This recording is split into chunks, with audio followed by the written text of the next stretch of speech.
Genealogi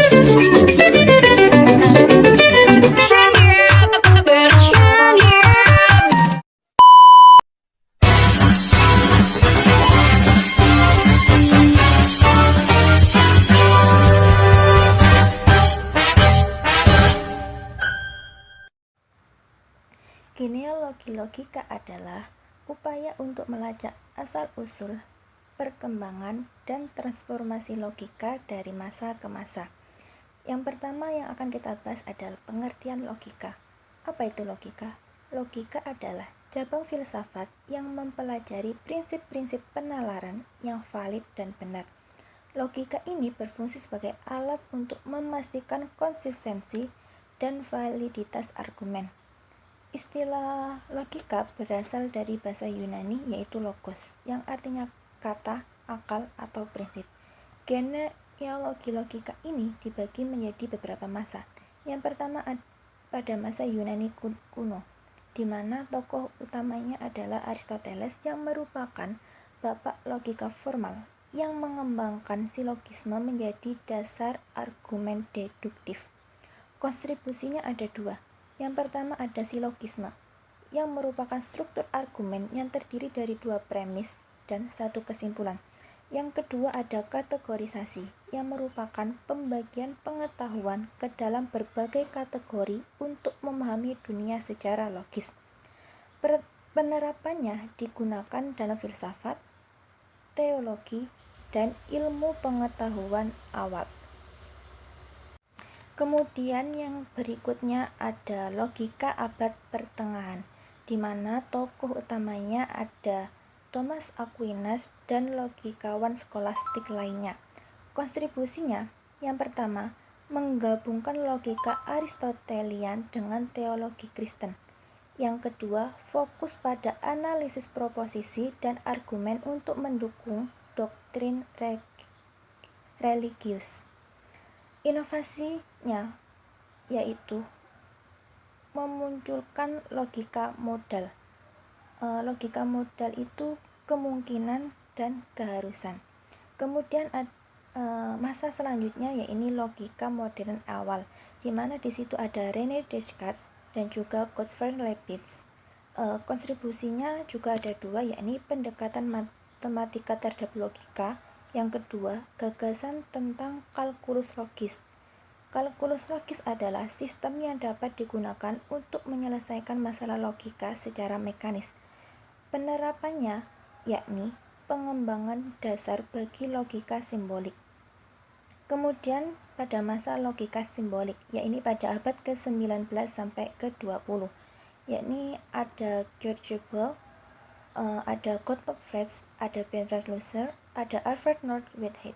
Kontribusinya juga ada dua, yakni logika proposisional dan predikat, di mana menggunakan simbol untuk mewakili proposisi dan hubungan antar objek.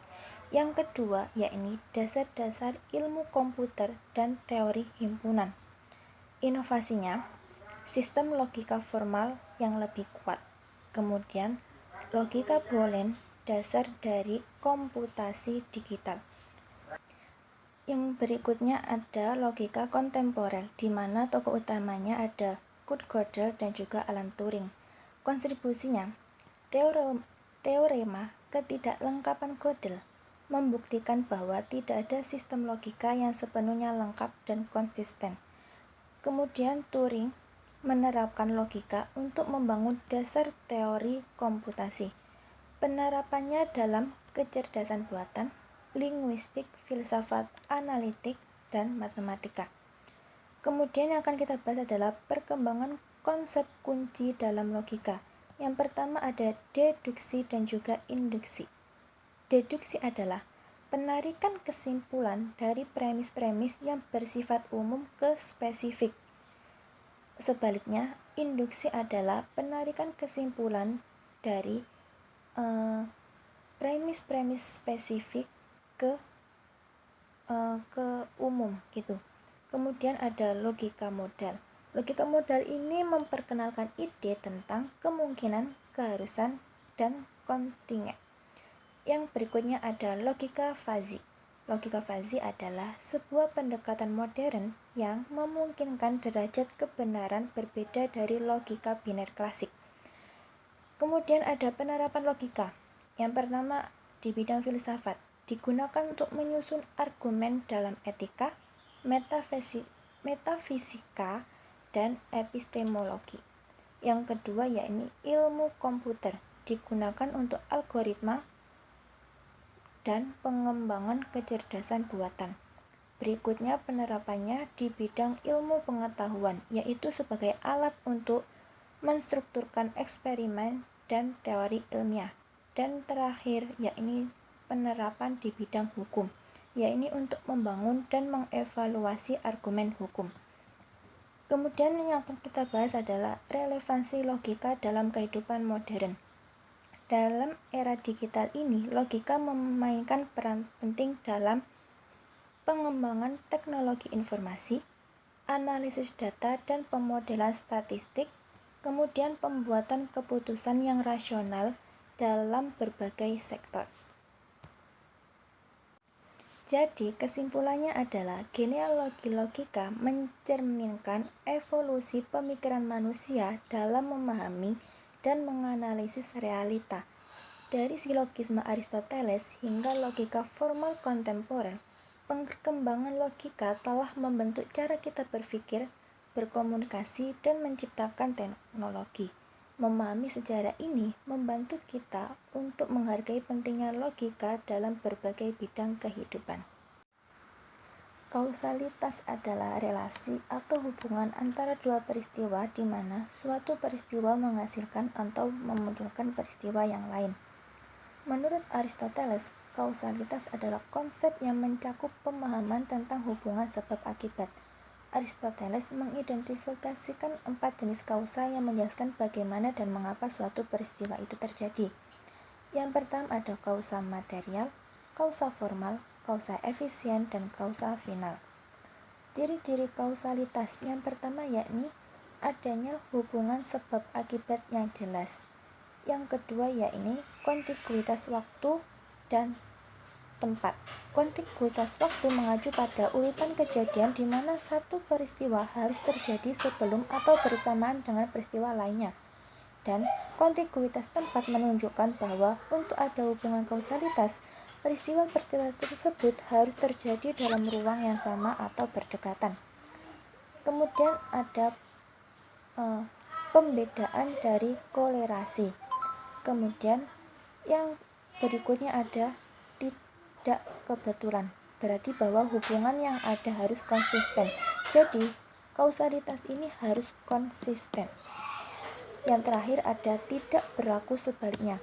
Hubungan kausalitas ini tidak dapat dibalik, sebab menghasilkan akibat, tetapi akibat tidak dapat menghasilkan sebab.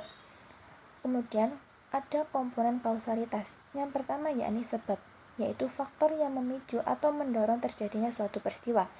Kemudian ada akibat, yaitu hasil atau konsekuensi dari suatu penyebab. Kemudian ada mekanisme kausal, yaitu proses atau cara suatu peristiwa menghasilkan peristiwa lain.